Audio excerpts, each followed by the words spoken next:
They had wined and dined together, hated the same ops, and taken down the same enemies. On the day Lil Jeff died, Q50 was right behind him, chasing the ops away. But their bond didn't end with life, their story carried on. I go through that depression every single day. Losing my best friend, my heart, my big brother, my everything. The depression surrounding Lil Jeff's death has lingered heavily. And now, Q50 has shared a glimpse of the last messages they exchanged before tragedy struck, sending fresh waves of fear through the streets of Chicago. So, what did the final message say? And more importantly, will Q50 really slide for his fallen brother? Let's get into it. Lil Jeff's last message to Q50. Before his death, Chicago-based rapper, Q50 was one of Lil Jeff's closest people. They weren't just family. They were cousins, best friends, and partners in everything, from making music to carrying out hits and sliding on their ops. Since Lil Jeff's untimely death, Q50 has had a lot to say. Although he claims he wasn't at the scene when Lil Jeff was killed, an old Instagram post of his, recently resurfaced on Reddit, suggests otherwise, and it hints that Lil Jeff may have set Q50 on a mission of revenge with his final message. Shortly after Jeff's passing, Q50 shared a photo on his Instagram story showing the two of them together, Q50 flashing stacks of cash to cover his face, and Lil Jeff blowing smoke while throwing a gang sign. Alongside the photo, Q50 wrote an emotional caption. "Folks, my big brother, my twin, my other half, just like you said though, wasn't going to do nothing but make me worse. I'm done crying though. I'm just going to do what he told me to." While Q50 didn't directly reveal what Lil Jeff had told him, Reddit users were quick to speculate. One wrote, "Do what you told me to, this is finna torch somebody." Another commented, "Q50 needs to handle that business." A third warned, "He might end up dying the same way as Jeff, cause he definitely gonna slide about Jeff fasho." While the original post left fans guessing, another post by Q50 provided a bit more clarity. Reposted to Reddit under the title, "Sad that Lil Jeff ain't here no more," that was Q50's real best friend. It included a screenshot of a private conversation between Q50 and Lil Jeff. The chat showed Lil Jeff reflecting on how far they had come. "That's how, when we get this little ball rolling, it's over with Fathom. We gon' be rich and dangerous. OBD," he continued, acknowledging the dangers that would come with success, but insisted they'd stay loyal to the trenches and keep applying pressure. Q50 captioned the screenshot. This was November 2022. "We was finally doing it. Birthday." Lil Jeff's message was clear. No matter how much fame or money they made, they were committed to staying in the streets and running them with an iron fist. And Lil Jeff backed it up, even as he rose in the Chicago drill scene. He kept a heavy presence in the trenches, often bragging about his double-digit body count. He was on a mission to add to that number when he was killed in the late hours of June 8, 2024. After the shooting, multiple clips and photos surfaced online, showing what happened before and after Jeff's death. In one video, Lil Jeff can be seen chasing a man in yellow shorts, shooting at him. It's unclear if the man was hit, but he ran into a building with Jeff following. As Jeff tried to storm inside, someone fired multiple shots from within, hitting Jeff and sending him tumbling down the front steps. The first clip ends there, but police reports later confirmed that Jeff's killer stood over him and emptied a full magazine at point-blank range. A second video captured another angle of the shooting. It showed two of Lil Jeff's homies, one in all black and another wearing pink, returning fire toward the building. The man in pink, initially believed to be Q50, was also seen firing at a car passing by. Both men pushed toward the building while exchanging shots, but eventually had to retreat, with the man in pink noticeably limping, suggesting he might have been hit in the leg.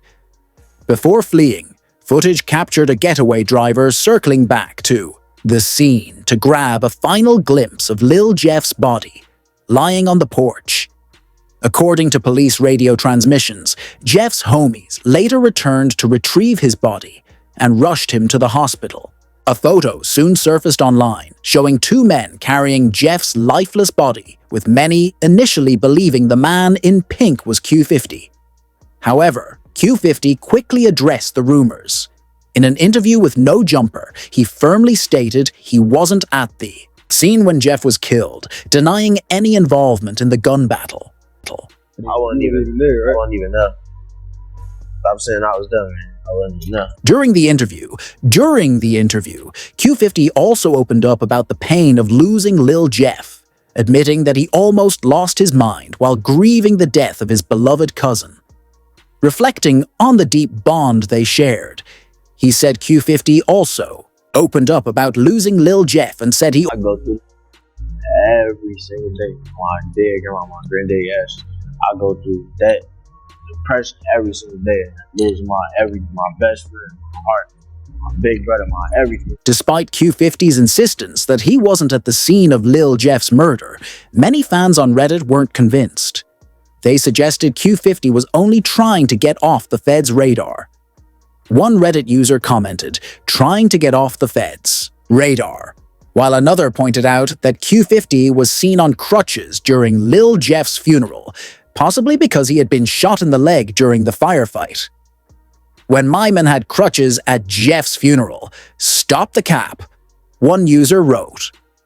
Another chimed in, "Feds already know he was there. They're just letting him get bigger as an artist before they come collect on their bounty."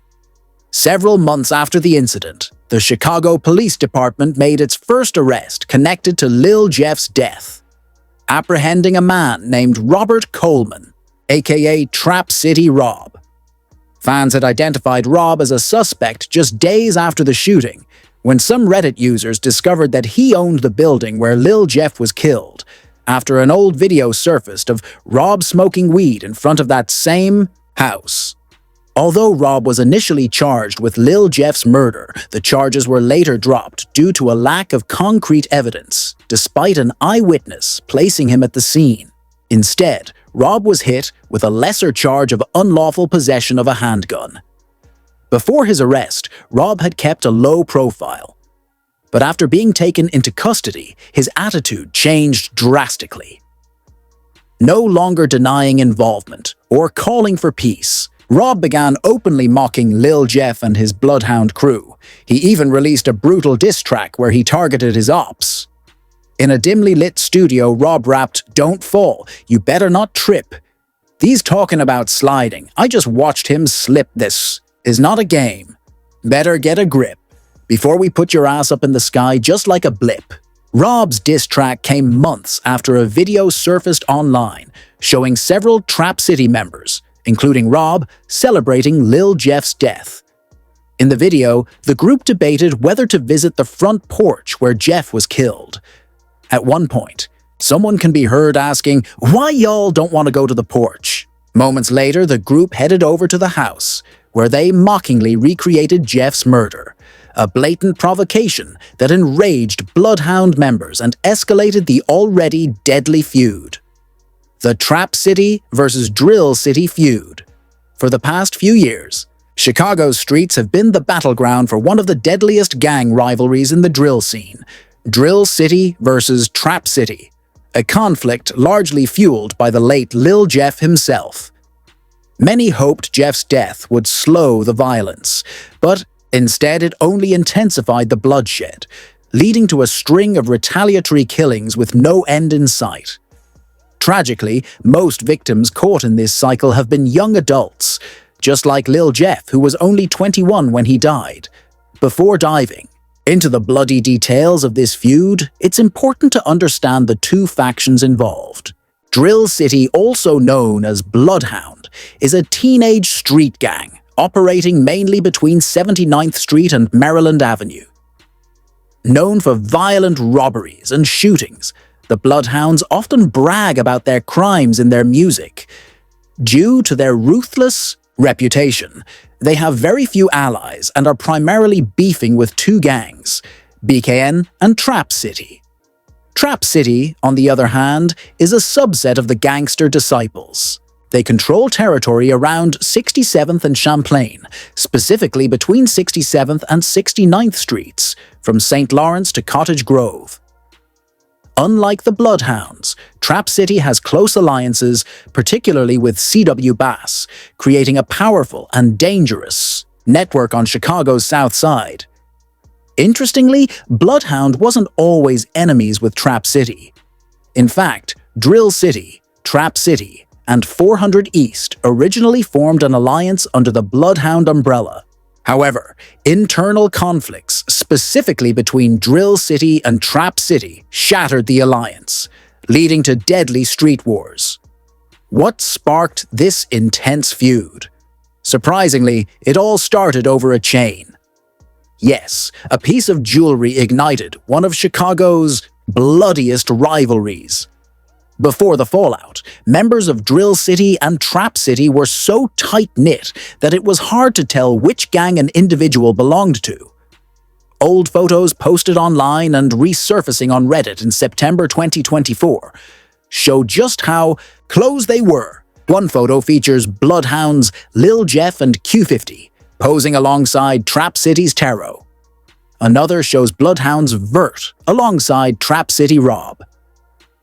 For years, the story that the beef started over a stolen chain was dismissed as just a rumor, until July 2024, when Trap City Rob himself confirmed it during an interview.